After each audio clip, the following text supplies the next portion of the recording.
partners for the future. And this is why we held recently our first ever summits with Jordan and Egypt and are reinforcing our strategic and comprehensive partnerships. We have big investment packages underpinning them, and I look forward to our first EU-Jordan investment conference later this year. Indeed, when President Costa and I were in Damascus in January this year, we announced a new political partnership with you, President al-Shara, with Syria. Earlier this week, we have proposed resuming the EU-Syria cooperation agreement. And in 2 weeks, we will host the first high-level political dialogue between Syria and the European Union, paving the way for a possible future association agreement. We will keep supporting the revival of Syria's economy and the reconciliation of its society.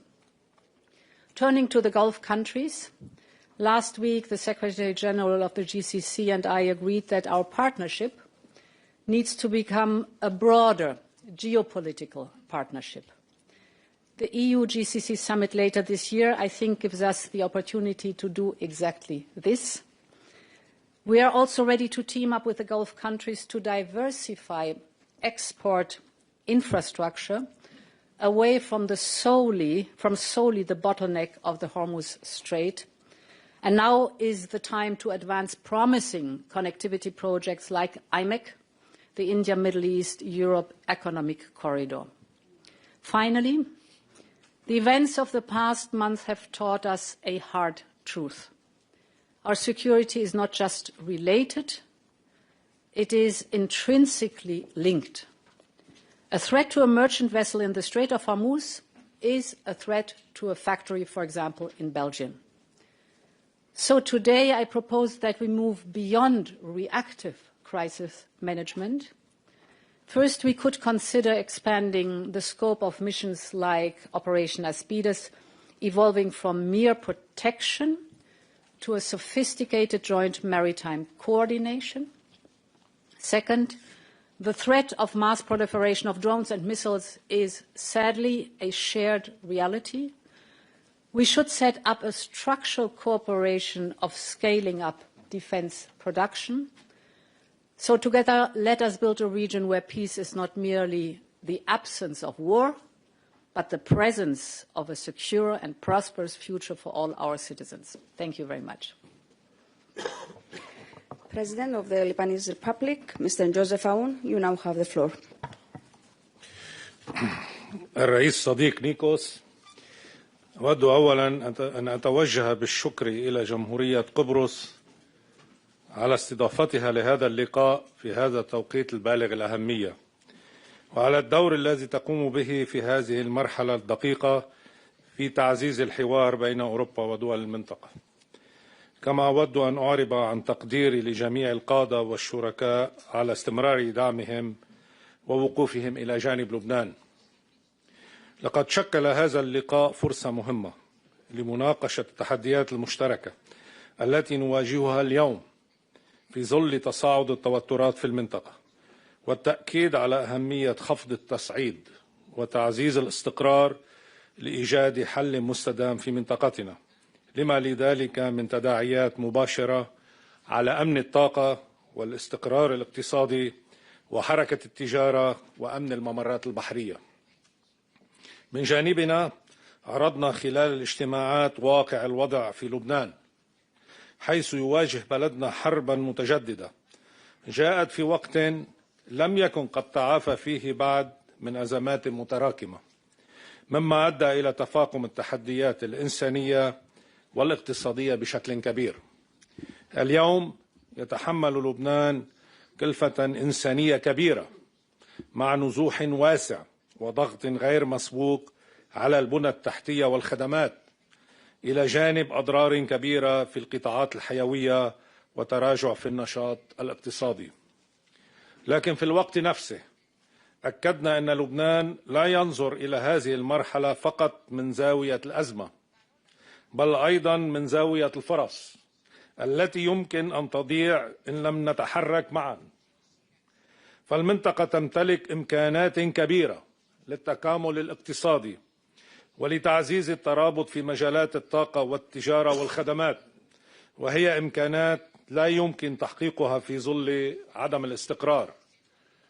وفي هذا السياق شددنا على أن استقرار لبنان هو جزء من استقرار المنطقة، لا يبقى محصورا ضمن حدوده بل ينعكس على محيطه وعلى شركائه. كما أكدنا أهمية الانتقال من إدارة الأزمات إلى مرحلة التعافي من خلال تعزيز التعاون مع شركائنا الأوروبيين، ليس فقط في الدعم الإنساني بل أيضا في الاستثمار وإعادة الأعمار وتعزيز الترابط الاقتصادي في شرق المتوسط. لبنان مستعد لأن يكون جزءا من هذه المرحلة، ليس فقط كبلد يواجه تحديات بل كشريك في بناء الاستقرار وتعزيز النمو في المنطقة. نتطلع إلى البناء على هذا الحوار وتعزيز التعاون في المرحلة المقبلة بما يخدم مصالح شعوبنا المشتركة. شكرا.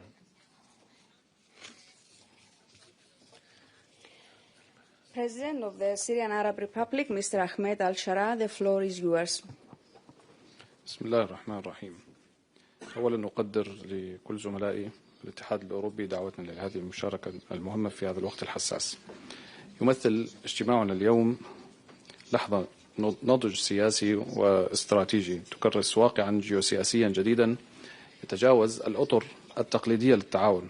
نحن نقف على ضفة هذا المتوسط المشترك لنؤكد حقيقة راسخة، وهي أن أمن القارة الأوروبية واستقرار منطقتنا يمثلان توازنا جيوسياسيا لا يقبل التجزئة، ويفرض علينا العمل بروح الشراكة المتكافئة والمسؤولية الجماعية. ويتجلى ثقل هذه المسؤولية اليوم وسط التحديات القاسية التي تمس أمن مواطني المنطقة ومجتمعاتهم، وتضرب عصب التجارة العالمية، حيث يدخل إغلاق مضيق هرمز أو يشكل إغلاق مضيق هرمز مما خطرا كبيرا ما يضعنا أمام استحقاق تاريخي يفرض ابتكار بدائل استراتيجية من قلب منطقتنا. إننا نعلم اليوم أن أوروبا تحتاج إلى سوريا بقدر ما تحتاج سوريا إلى أوروبا، فالشراكة الأوروبية العربية المتوسطية غدت المسار الحتمي والملاذ الآمن لاستدامة تدفقات طاقة وضمان أمن الإمدادات العالمية.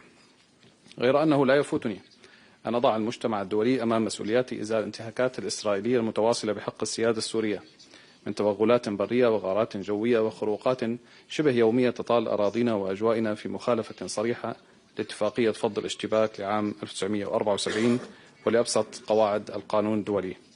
إن هذه الاعتداءات لا تستهدف الأمن السوري فحسب، بل تستهدف في جوهرها مسار التعافي وإعادة الإعمار، وتضرب الاستقرار الإقليمي الذي يشكل الأساس الذي تقوم عليه شراكتنا مع الاتحاد الأوروبي. ولذلك فإن التزام شركائنا الأوروبيين بأمن سوريا واستقرارها يقتضي موقفا حازما يلزم إسرائيل بوقف اعتداءاته فورا، فحماية المسار الذي انطلق اليوم تبدأ من حماية الأرض التي ينهض عليها. ومن جانبنا فإننا نؤكد أن سوريا التي كانت ساحة لصراعات الآخرين تختار اليوم بإرادة شعبها ومؤسساتها أن تكون جسرا للأمان وركيزة أساسية للحل. الجغرافيا قدرنا والشراكة قرارنا. ومن هذا المنطلق نضع بتصرف شركائنا في المتوسط والخليج العربي مبادرة البحار الأربعة وممراتها التسعة لتمثل سوريا الشريان البديل والآمن الذي يربط آسيا الوسطى والخليج بقلب القارة الأوروبية. ختاما، إن ما أنجزناه اليوم هو البداية الواثقة التي تمهد الطريق لحدثنا الأكبر في بروكسل يوم 11 من أيار المقبل، حيث سندشن الحوار السياسي السوري الأوروبي رفيع المستوى. أمامنا 17 يوم من العمل المكثف نمضي فيها بعزيمة صلبة لترسيخ دور سوريا الشريك الاستراتيجي الذي يسهم في بناء مستقبل القارة الأوروبية وضمان استقرار منطقتنا. وشكرا لكم.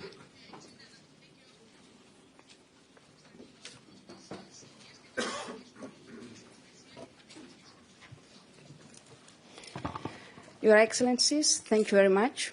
We conclude now the part of the statements. Thank you.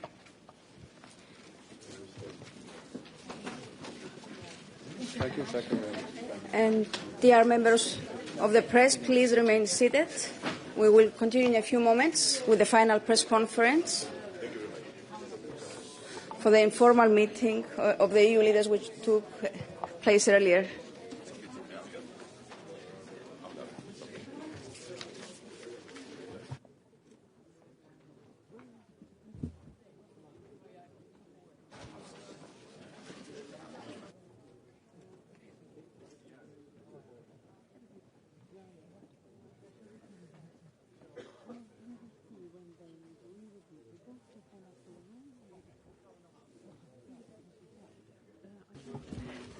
Good afternoon. Let's now move to the press conference following the informal meeting of the European Council. I will not present our speakers, and I will immediately give the floor to President Costa. Good afternoon. Take two. Thank you, President Christodoulidis, dear Nikos, for hosting this informal European Council yesterday in Ayanapa, and today in Lefkosia. Okay? Okay, perfect. Much better. Okay. I need to come more often. Today, Europe is facing a challenging security environment, one that requires Europe to have a 360-degree vision for sustainable peace and security, and to act upon it, be it in Ukraine or in the Middle East. Our meeting in Cyprus, in the current context, carries an important symbolism. It demonstrates the European Union firm and unequivocal support to member states most affected by the ongoing conflict in the Middle East. For Cyprus, this situation is not an abstract issue. That is why it is so important to be here today, by your side, dear Nikos, and to send a clear message of European unity and solidarity. Cyprus is a vital anchor of cooperation and European engagement in the region. The security situation in the Middle East and the economic consequences it has on Europe and on European citizens were the main themes of our discussions. The recent ceasefires between the United States and Iran, Israel and Lebanon are welcome developments. Now all parties must engage in good faith to achieve a peace. The European Union is not part of the conflict, but we will be part of the solution. As we support diplomatic efforts towards reaching a negotiated solution to this conflict, our principles are clear. Real peace can only be achieved by defending international law in a consistent and principled way. Our priorities are equally clear. First, to restore freedom of navigation in the Strait of Hormuz. Second, to work towards a stable and lasting ceasefire that could pave the way to sustainable peace in the region. Third, and finally, there cannot be a stable Middle East with a nuclear-armed Iran, and the European Union will continue to contribute to this objective as it has in the past. We met with leaders of Jordan, Lebanon, Syria, Egypt, and the Gulf Cooperation Council. Our partners know they can count on us. We have been in intense contact with them. A few days after the start of the conflict in the Middle East, President von der Leyen and myself organized a video conference with all the leaders from the region to exchange on the situation and offer the support of the European Union. And just last week, I was in the Gulf to meet leaders from Saudi Arabia, United Arab Emirates and Qatar on the back of the High Representative's own visit. In parallel, under the leadership of France, together with the United Kingdom, a coalition of more than 50 countries is preparing a multilateral defensive mission to restore freedom of navigation in the Strait of Hormuz when the necessary security conditions are met. During our meeting, we discussed the Union's readiness to respond to this challenging geopolitical and security environment. That includes defining more precisely how our mutual assistance clause can be used in practice. Yesterday, the High Representative updated us on ongoing work on this matter. The conflict in the Middle East is having a dire impact on the prices of fossil fuels, dragging down growth and directly affecting the lives of citizens and companies. In March, European leaders agreed on the need for measures to respond to this crisis, and the communication presented this week by President von der Leyen contains an important set of measures and recommendations. Coordination is key, and we are ready to step up our response. We will continue monitoring the situation very closely and adapt our approach accordingly. In the longer term, there is only one game in town for Europe: speeding up our energy transition and accelerating the deployment of homegrown clean energy sources. That is the only way to reduce dependencies and guarantee our energy security. This morning, we had an exchange on our next long-term budget, the so-called multi-annual financial framework. We have a collective responsibility to reach an agreement by the end of the year. Only this way can we make sure that the next MFF hits the ground running from the beginning of 2028. Matching our ambitions with the necessary resources will be key.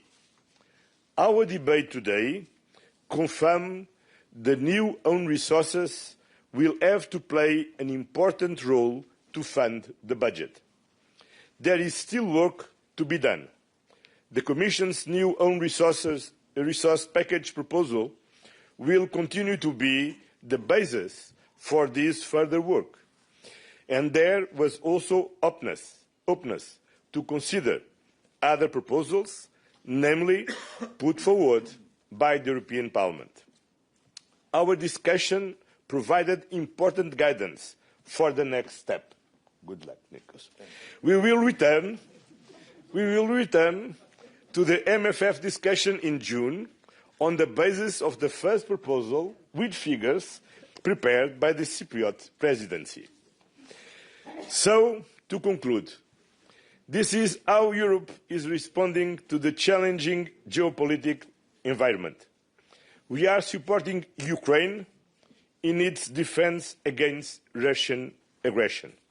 We are playing an active role in achieving lasting peace to the Middle East. We are protecting our citizens and companies from economic shocks.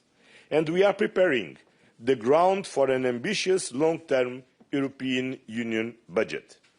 Thank you, dear Nikos, for your hospitality and for offering us this wonderful setting for our meeting. Thank you. Thank you. I now give the floor to President Christodoulidis. Dear Antonio, dear Ursula, dear friends, allow me to begin by noting that it is a moment of deep significance to welcome to Cyprus my colleagues from the 26 member states and, of course, the leadership of the European Union institutions. This is, in fact, the first time that Cyprus is hosting an informal meeting of the EU heads of state and government, and it is a moment of pride for my country, the same sense of pride and responsibility with which we have undertaken our institutional responsibility of the presidency of the Council of the European Union. The informal meeting began yesterday in the partially occupied Famagustan district at Agia Napa. And today we stand together in Nicosia, in a European capital, the last divided in the European continent, that serves as a mirror for Europe's greatest challenges and at the same time of its most profound successes. It is actually this experience of living conditions of occupation that fuels our deep-rooted conviction in the European project and further European integration. And this is precisely what this moment calls for: more European integration and a more strategically autonomous, independent union. And this is at the heart of our presidency and encapsulated in our motto, a more autonomous union, open to the world. And this was the common theme underpinning our discussions last night and this morning. Last night, we began with an exchange with President Zelensky and underlined our steadfast support to Ukraine. We are very pleased that we have delivered on the 19 billion loan for Ukraine, a file that the Cyprus presidency worked with urgency to implement following the December European Council. Support to Ukraine across the board is a key priority of our presidency because we stand in defense of international legality wherever it is violated, and Cyprus has a first-hand understanding of the devastating consequences of invasion and occupation. Last night, we continue our exchange with addressing the geopolitical developments following the war in Iran and the greater Middle East, and most importantly, how we, as a union, respond for de-escalation, for lasting peace, for safeguarding freedom of navigation.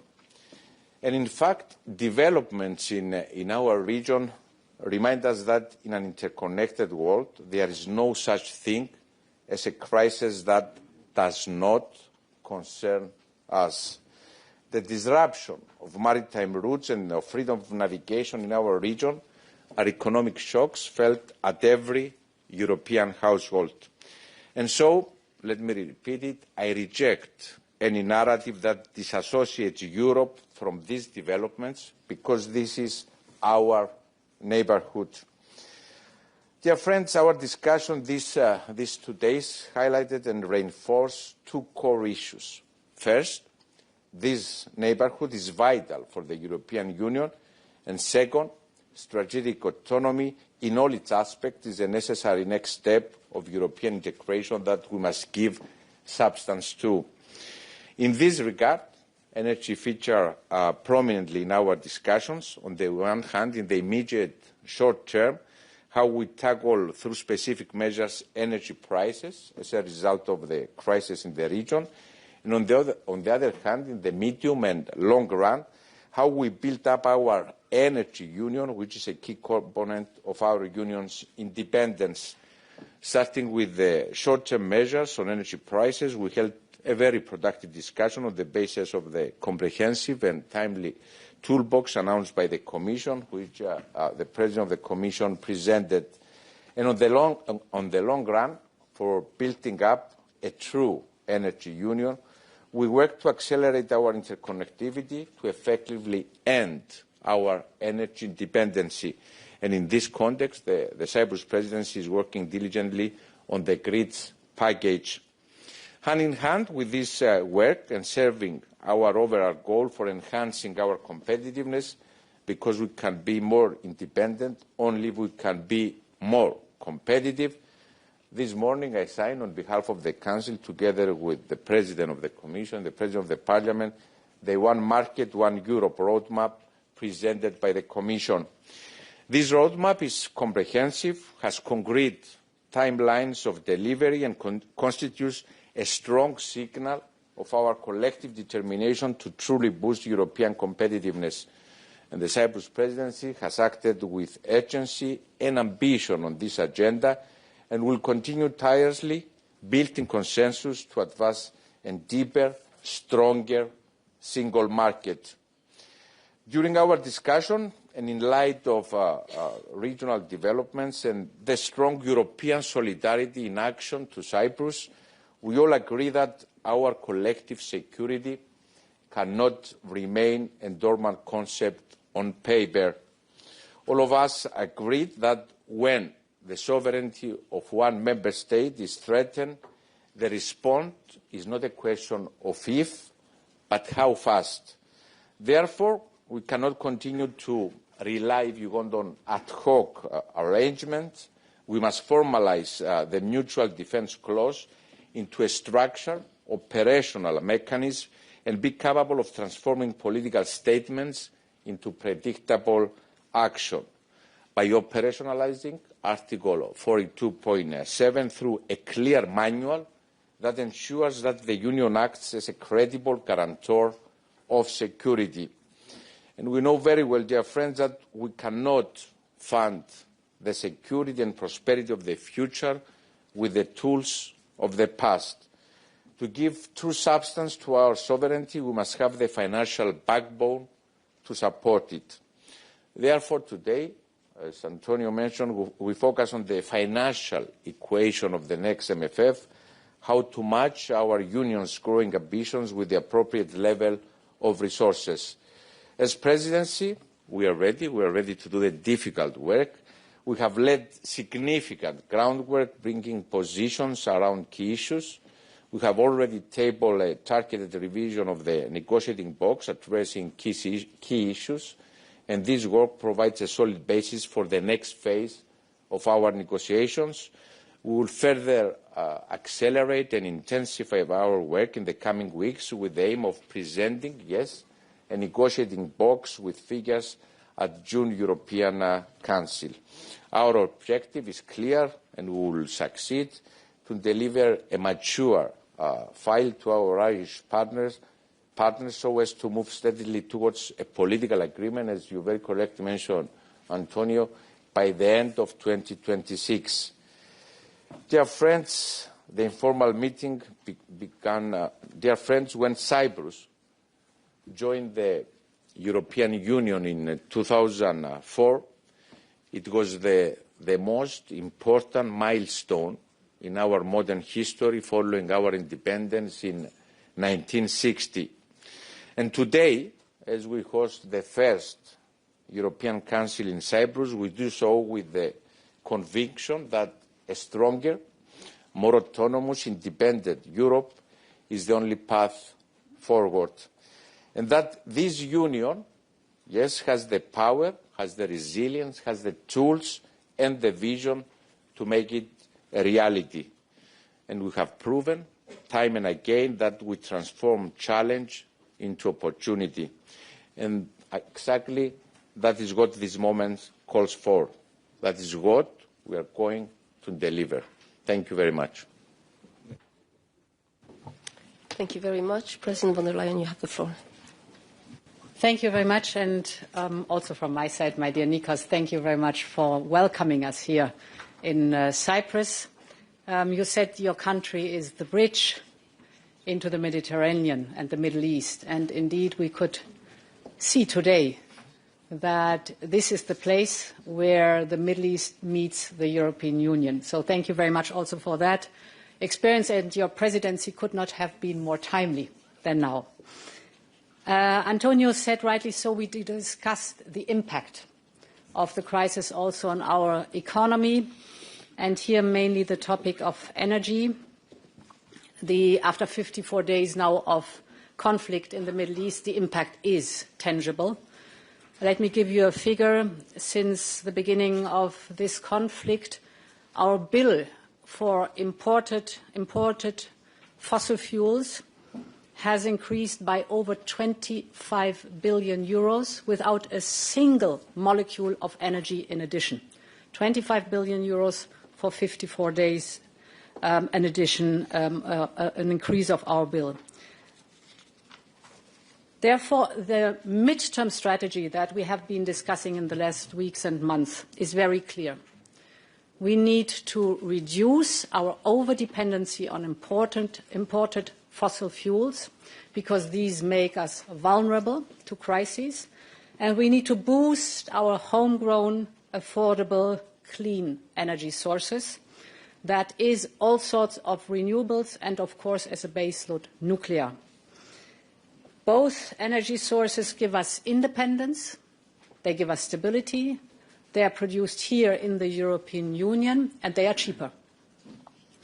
On the immediate measures that we proposed, I want to make, first of all, a general remark. The energy mix in every member state is different. And this is the reason why we have not presented something one size fits all, but a toolbox for the different situation in the different member states. First, support must be targeted to those who need it most. That is the lesson learned from the energy crisis in 2022, when Russia cut us off the gas. It must be temporary, so with a clear end date, and above all, it must be coordinated across Europe for maximum impact. Now we will apply the same mindset when it comes to fuel reserves, especially jet fuel and diesel, where markets are tightening. And the second lesson learned is that our immediate action should lead to lasting effects. So this goes back indeed to the fact, how are we going to change our energy supply over time? For that, you must know that the overall energy supply, 3/3 of the energy supply is fossil fuels. Electricity represents 25% of the energy supply, 1/4 of our final energy consumption. These 25% is lower than it is the case, for example, in the United States or in China. So this must and this will change. And that is why we will accelerate the electrification of our union. By the summer, we will present the electrification action plan with an ambitious target, because the overall message of the day yesterday discussions was we must move towards clean and homegrown energy. This is not only a matter of affordability, but also of economic security and independence. Turning to our competitiveness agenda, indeed, this morning, the three of us, the presidency of the Council, dear Nikos, the President of the European Parliament, Roberta Metsola, and me as President of the European Commission, we signed the One Europe, One Market roadmap. Finally, it's agreed. It's excellent because it's a joint political vision for the completion of the single market by the end of 2027. As you said, with very clear milestones and targeted, very transparent, everybody can follow up. So there is also our collective pressure on speed to move forward with the implementation and the legislative processes. We have 5 key drivers of prosperity in this roadmap. The first is the simplifying rules to make it easier for companies to thrive in Europe. The second is removing all barriers that hamper smooth cross-border business and investment. The third element is that we champion strong trade, and we already have a strong track record here in free trade agreements. The fourth topic is what I just talked about, reducing energy prices and decarbonizing, as we just discussed. And the fifth element is driving the digital and AI transformation. So in many ways, signing this roadmap was hard work to get there, but this is not the end, but it's the start of even better and more and hard work to deliver. Finally, on the next MFF. Indeed, we discussed it this morning. The next EU budget is central also to our competitiveness agenda, because it can de-risk investment and crowd in private capital. If you take InvestEU, InvestEU has or had 26 billion as guarantees. This triggered 300 billion of private investment. So this function of the EU budget is a very important one. By the budget, we can fund strategic priorities at real European scale, and it can support reforms that make Europe a better place to invest. All this is in the proposal of the next MFF, for the next MFF. But what we discussed today is that we must be very lucid about the budgetary equation, as we call it. First of all, from 2028 onwards, the European Union will start repaying Next Generation EU. That's one obligation. Then we need to invest more in our so-called new priorities. This is the European competitiveness, it is AI, it is quantum, defense, security, energy, you know the topics, the new priorities. The third point is that of importance that we want to sustain funding for the European Union's long-standing priorities. This is the common agriculture policy and cohesion. And of course, we want to keep the national contributions in check. If we want all four elements to be respected, then there's only one solution. New own resources are indispensable. We need new own resources. And that was the discussion that we had today. I presented the different elements of the package of the new own resources. Without them, the choice is stark. It's either higher national contributions or it's lower spending capacity. That's the only options that are out there. In other words, lower spending capacities would mean less Europe exactly when more Europe is needed.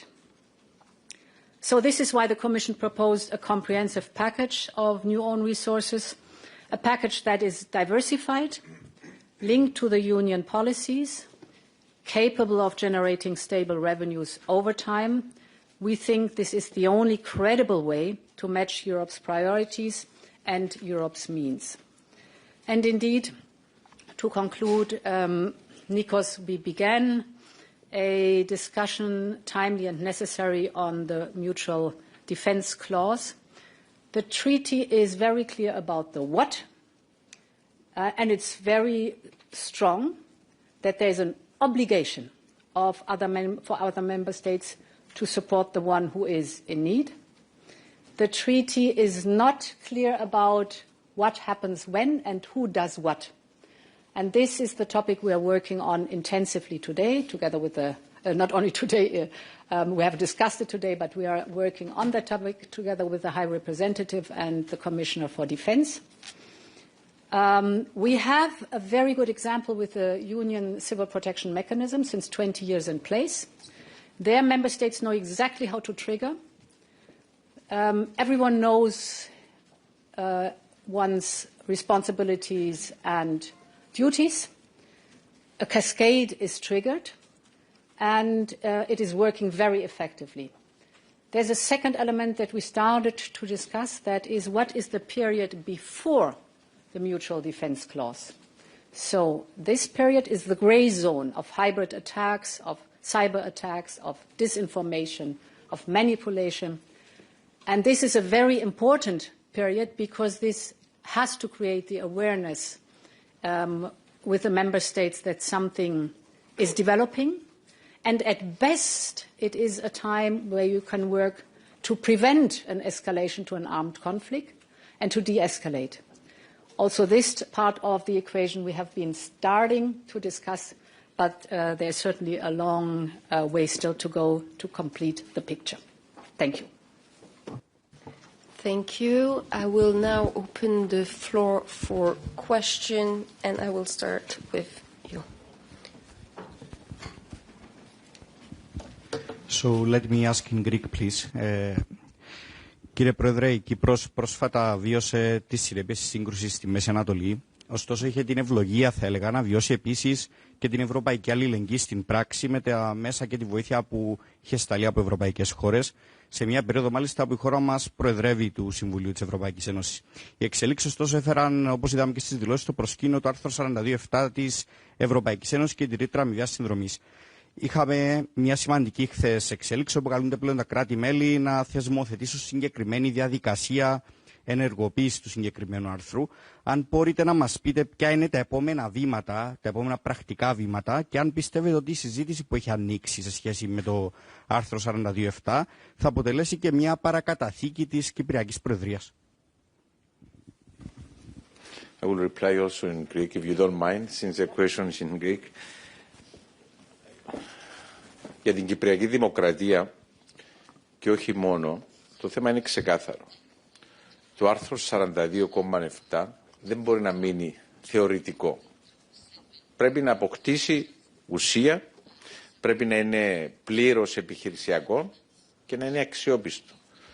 Πολλές φορές και για λόγους αποτροπής ενδεχόμενης ανάγκης ενεργοποίησης του άρθρου. Ήδη, όπως ανέφερε πολύ εύστοχα η πρόεδρος της Επιτροπής, γίνεται δουλειά σε επίπεδο της Επιτροπής από την εκπρόσωπο, αλλά και από τον αρμόδιο επίτροπο. Εγώ να σας πω ότι σήμερα κράτη-μέλη από όλες τις γεωγραφικές περιοχές που καλύπτει η Ευρωπαϊκή Ένωση θα αποταθούμε προς την πρόεδρο της Επιτροπής θέλοντας συγκεκριμένες ιδέες σε σχέση με αυτό που προανέφερα, την ανάγκη να υπάρχουν συγκεκριμένα ένα επιχειρησιακό σχέδιο για το πώς λειτουργεί η Ευρωπαϊκή Ένωση. Υπάρχει ένα πολύ καλό προηγούμενο, ο μηχανισμός πολιτικής προστασίας που ανέφερε η πρόεδρος της Επιτροπής, στον οποίο μπορούμε να βασιστούμε για να προχωρήσουμε.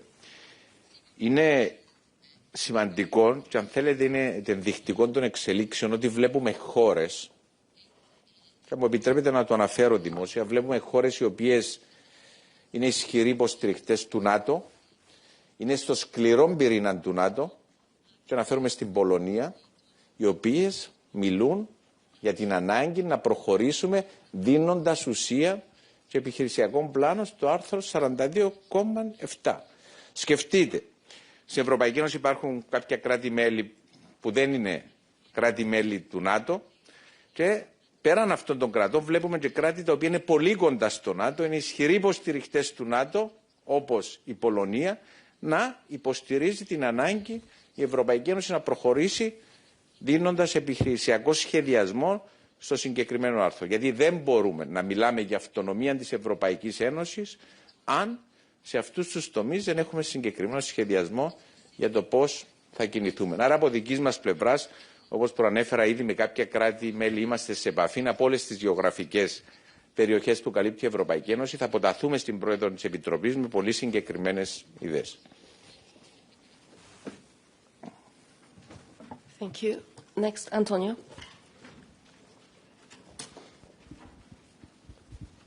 Hello, thank you. Antonio Hermosín for the Spanish news agency EFE. Two questions, if I may. First one, several member states have advocated for greater fiscal flexibility regarding investment in the green transition and energy grids. Based on the discussions at this summit, how would you assess the level of support among the member states for such exemptions? And is the Commission open to integrating these proposals into the current fiscal framework? And second, in the context of discussions on strategic autonomy and the mutual defense clause, there are new reports on the U.S. considering punitive measures against allies who decline to support the Middle East campaign, and more specifically regarding potential suspension of Spain's NATO membership. How concerning is this for the EU, and do you think this strengthens the case for accelerating European defence cooperation and to reduce dependence on external partners? Thank you.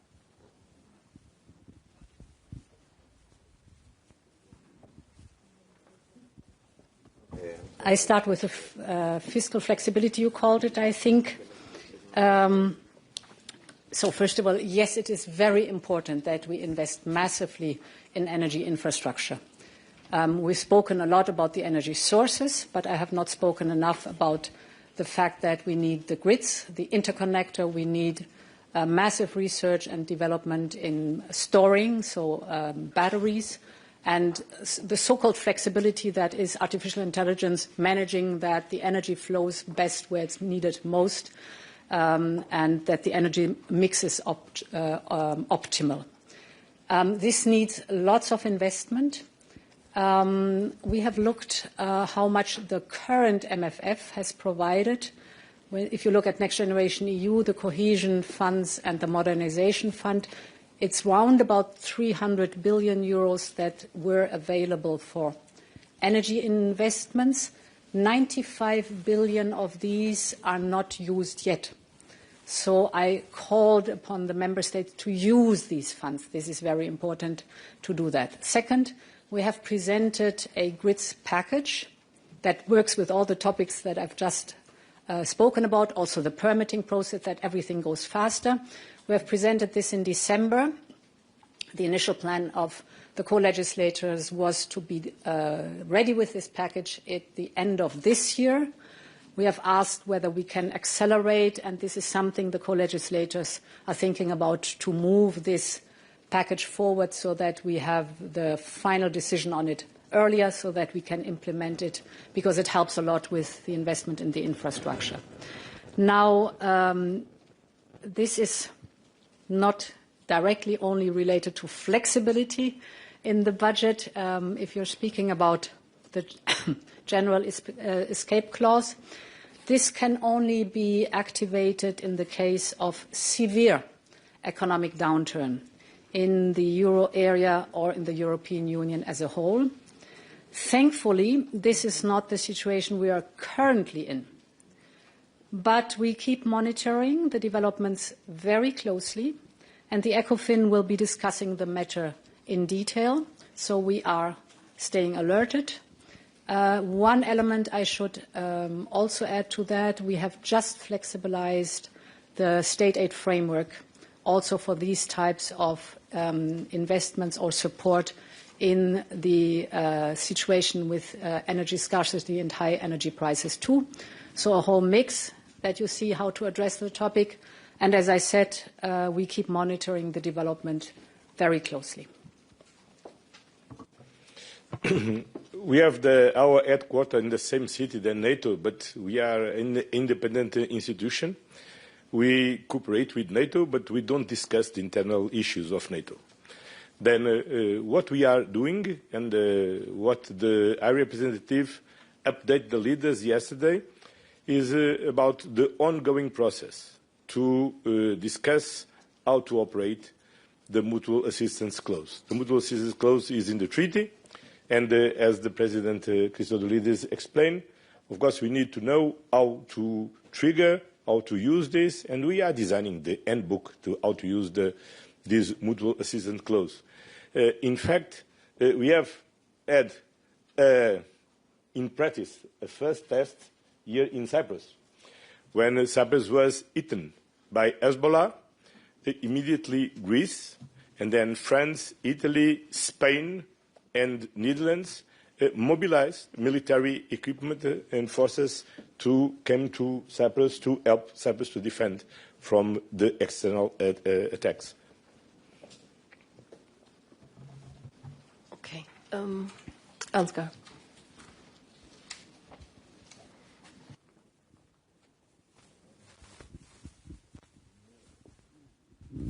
Thank you. Ansgar Hase, German press agency, DPA.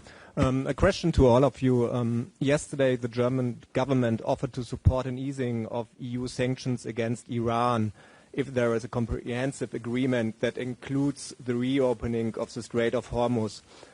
So I would like to know what you think of this move. Do you think it's possible to have such an agreement with a regime that have killed tens of thousands of its own people? Thank you.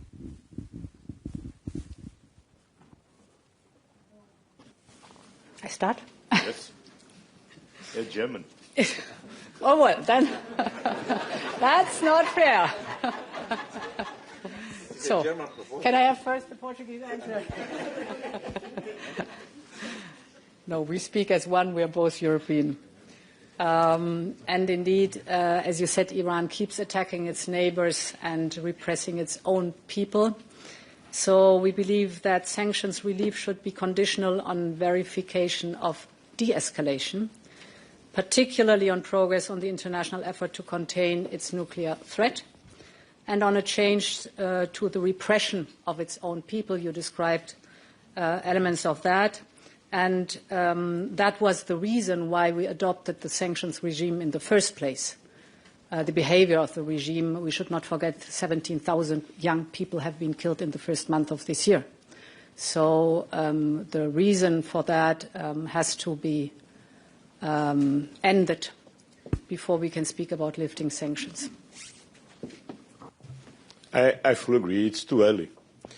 We don't have a good experience with Iran. I remember last summer, some days before the snapback of the sanctions, I met with the President Pezeshkian in New York, and we tried at the last minute, until the last minute, to avoid the snapback of the sanctions. But unfortunately, Iran didn't deliver on what they need to deliver to ensure the international community that they don't never ever have a nuclear weapon. And we cannot ignore the nature of the regime, the violence of the regime against their people, and the thousands of people they killed very recently. Then I think it's too early to talk about relieve any kind of sanctions. But of course, we wish that the ceasefire could be last and open the space for diplomacy and from diplomacy to address the core issues. And the core issues are not only the nuclear issue. We need to address also the issue of the ballistic missiles, because this is a key element for the security in the region and also for Europe. And also they need to end the support of the proxies who are destabilizing the region and threatening also Europe. So a regional reply. Without commenting on the issue of lifting the sanctions or no, but we cannot reach de-escalation in Iran, in the region, without the active participation of the European Union. And this is also, we want the message from the countries of the region.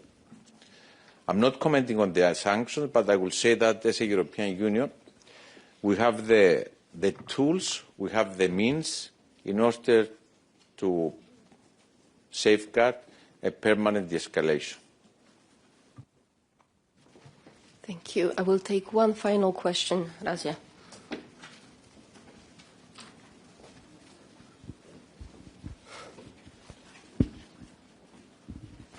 Thank you. Razia Akoch, AFP News Agency. Thank you. I have a question about Ukraine. There's been some comments by the German Chancellor who said there was no prospect of Ukraine's immediate accession to the EU, but suggested Kyiv could join meetings of the bloc's members. Everyone agrees that, or at least perhaps privately and most publicly agree, that it's impossible for Ukraine to join the EU immediately. So I kind of wanted to understand what the path forward then would be. You know, what are the alternatives? Could you speak to what that would look like? And how long would it then take for Ukraine to reach full membership? Thank you. May I? Yes. Okay. Not in German. Look, in the June 2022, we approved by unanimity to give the status of candidate country to Ukraine. And since then, Ukraine is working very hard with the European Commission in order to implement all the reforms they need to implement to ensure the accession to the European Union. All the member states know how difficult is a accession process. I don't know how many years Cyprus spent on this. I know my country spent 9 years negotiating this, the accession. And after this, with a lot of transitional clauses for a long time, then it's always very difficult. And of course, what is very, very, very impressive in all the assessments from the European Commission is to see how, in this such difficult situation, a country in war, suffering a war of aggression, is delivering on their capacity to make reforms. It's not the end of the process. It's a long process, a very hard one, but we cannot try to fix artificial moments to say is in the 3 months or is in 10 years. we need to work very hard and to continue to work very hard to deliver on this, and as soon as possible.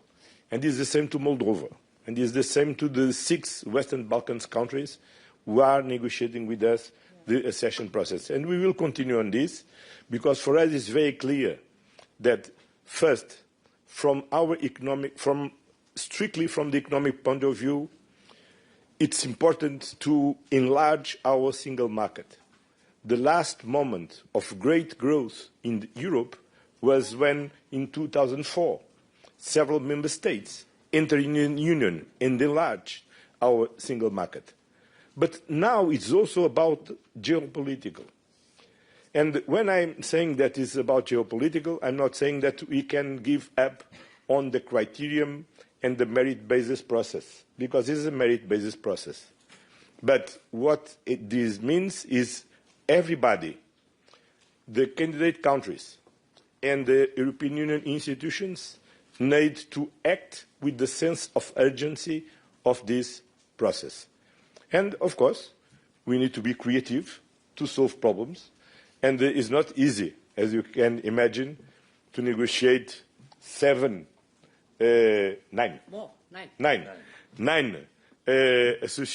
accession process at the same time, and especially with a country with the dimension and in the current situation of Ukraine. But we believe in the future of Ukraine, and we believe that the future of Ukraine is in the European Union. I can only echo that, because, it's very important. We have in 2020 renewed the methodology for the accession process. So this is also a set of clear rules among us and the potential candidate countries. And both sides rely on that, so it's a two-way contract if you are a candidate country. It's hard reforms that the candidate countries have to do. We expect them to only move forward if they deliver on these reforms. But the other way around is also true. If they deliver on the reforms, they have a certain right to move forward in the process. In the very end, it is a political decision by all member states, because by unanimity you have to then decide on accession. But the way forward, the merits-based process forward, has to be respected for both sides to know what to rely on. I want to say explicitly that Ukraine in the last months specifically has worked very, very hard and delivered through the rather important reforms to unlock, for example, European funding, and this has to this has to be rewarded on our side too. The rather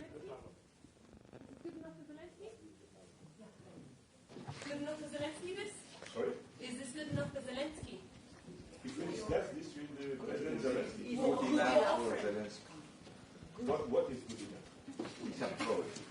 Ce que vous avez dit, c'est suffisant pour Zelensky, parce qu'il veut plein. He wants full membership. But of course he is. But he wants it quickly. But look, what we are doing is negotiate. All this accession process is towards the full accession of all these member states, these candidate members. That is is an ongoing process. And we need to continue to work. Thank you. Thank you very much for attending this press conference. Have a good weekend.